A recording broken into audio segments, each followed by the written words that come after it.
we got some more business to talk about, including a story about majority of millennials and Gen Zers don't see homeownership as a possibility. When I saw the story, I thought, who would be the best person to offer me incredible insight on this? And of course, it's Clinton Wilkins, our mortgage guru. Clinton Wilkins, thanks for coming into studio today. Thanks for having me, Todd. Didn't bring me any coffee, I noticed. Not today. I know. I thought you probably would be well caffeinated, especially after the weekend, or maybe you're drinking water today. I'm not sure. I don't know. You used to bring me coffee all the time. I know. I guess maybe the honeymoon period's over. I get to see you so often now that I didn't even think about it, to be honest. I got myself one on the way here, though. The honeymoon phase is over. No more coffee. Anyway, that's okay. Next time. I'll remember next time for sure. Well, in fairness, whenever we record our show at the studio, you always provide, or somebody's providing me, a couple of beverages when I'm there. So yeah, exactly. There's nothing better, than having a couple beverages while you're doing your podcast. And,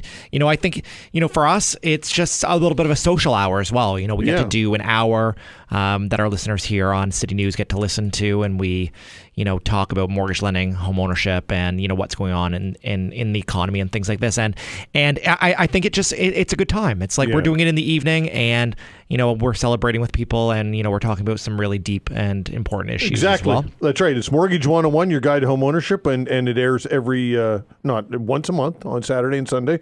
We're recording this month. Yeah, we're going to be on here in a couple weeks, and we'll definitely queue it up here for our listeners and let you guys know when it's coming. But lots of important things to talk about. Sure. And as you touch on all the time, it's always changing, and something is always happening. In the real estate, in mortgage finance, in government policy, and we're talking about these issues. So. Yeah.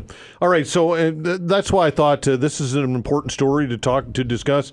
It's got to be really challenging and almost heartbreaking. I'm reading the story, and there's there's somebody who's graduated from law school in the story who can't get a mortgage. This is unheard of. Not all that long ago, right? Yeah, when I first started in this industry 17 years ago, we used to always say if you had a heartbeat, we could get you a mortgage. Yeah. So we would throw something at the wall, see if it stuck, and then can kind of continue on our way.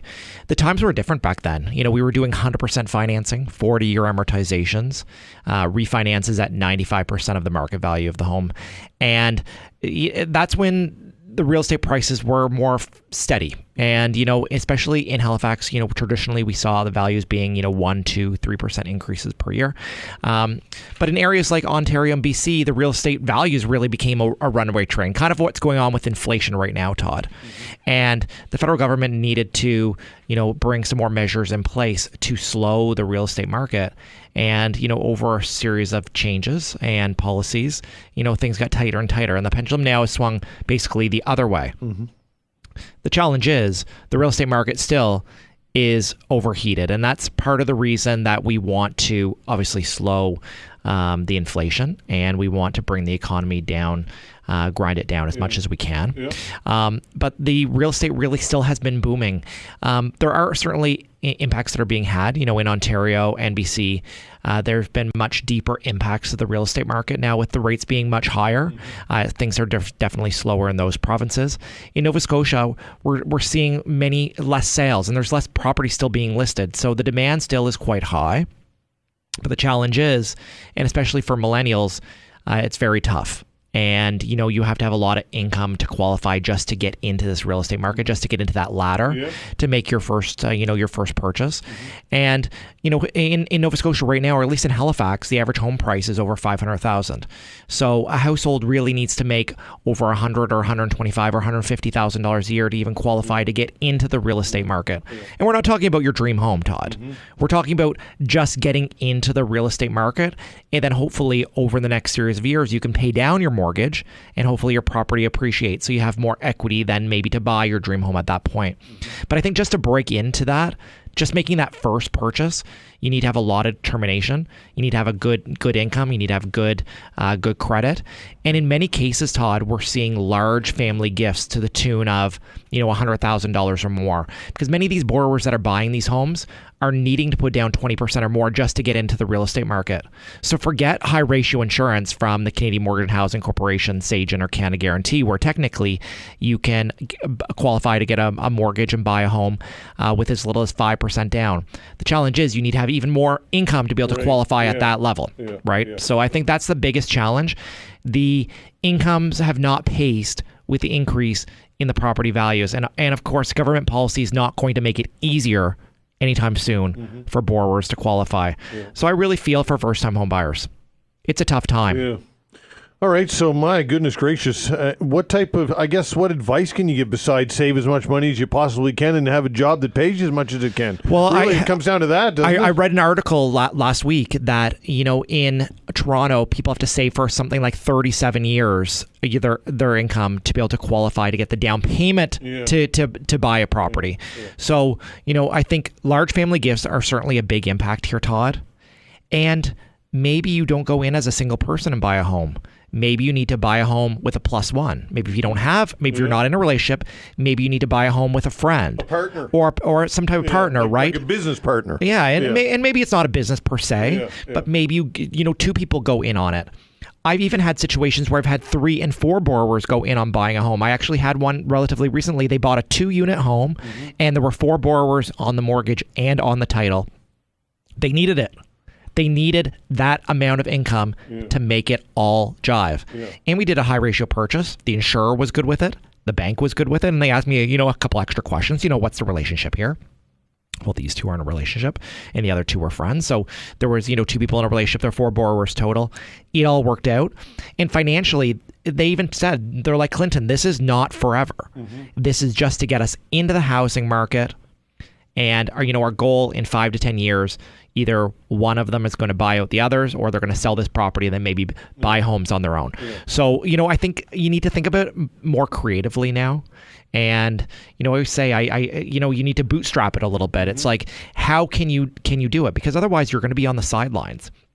And I think over the last 3 years, the biggest concern with millennials is that they're not going to be able to get into the housing market at all.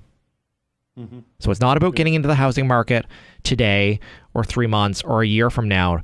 They're concerned that they will never be able to get into the housing market because they just don't think that their income's going to be enough. And they don't think that, they think that the property values are still going to continue appreciating at this rate. I think the values certainly have leveled off, Todd. I think it's still in a seller's market, and I think we're going to be in a seller's market for a long time, at least here in Halifax. We don't have the supply to keep up with the amount of demand.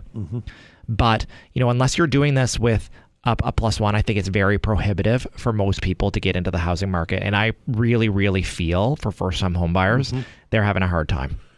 What type of, and when we think first-time home buyers, we think of somebody in their 20s, but you're probably seeing people in their 40s and 50s who are wanting to get into the home market. Yeah, lots. Yeah. And I think years gone by, maybe they could have done it, but it was never a priority. And I think when people's situation in life changes, their priorities change. We just went through a major shift culturally. I think, obviously in Canada, around the world with the pandemic, we really evaluated the way that we're living and the way that we want to live. And there's much more, maybe focus on your home that maybe the focus wasn't there before. And then that's really what kind of increased the demand as well. People were really assessing the type of living situation that they want. Maybe it's more important for someone to be maybe more out of the city, or maybe condo living is right for someone. And, part of the challenge is, and I think for first-time home buyers, we were in a period of time where first-time home buyers were buying their dream home. So new construction, granite countertops, stainless steel appliances. I use this kind of like as a joke that the people are, buying these, huge McMansions and whatever. But traditionally, first-time home buyers will buy a starter home. The challenge is there's no starter homes to buy. So the little old man and the little old woman that might have gone into an apartment, there's no apartments to rent. The little old man or the little woman that maybe would go into like maybe more of a retirement type situation, there's no beds, there's no access to that type of housing. So this real estate is not even coming on the market for the chance for millennials to get it.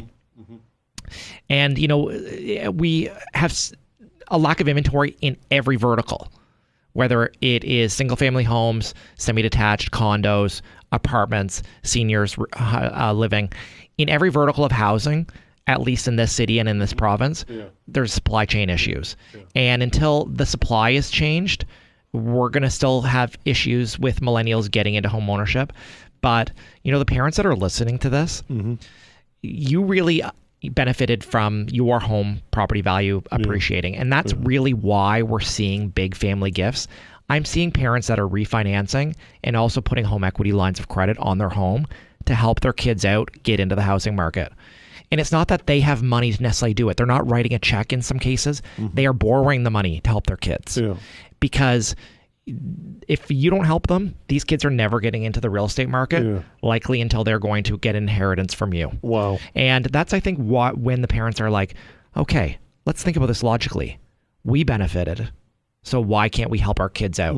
So some parents are willing, some parents are able, and I think everybody kind of needs to be involved, at least right now, to, get into this real estate market. And it's a challenge. And I think, you really have to fight for what you want, and you need to plan. And I think, getting a pre-approval in place, knowing what you can afford is really important for people that are getting into the real estate market. And I say, once you have your financing lined up and once you know where your down payment's coming from, it's really, really important to get good advice from a realtor that you trust, because this is the biggest purchase of someone's home, or biggest purchase of someone's life.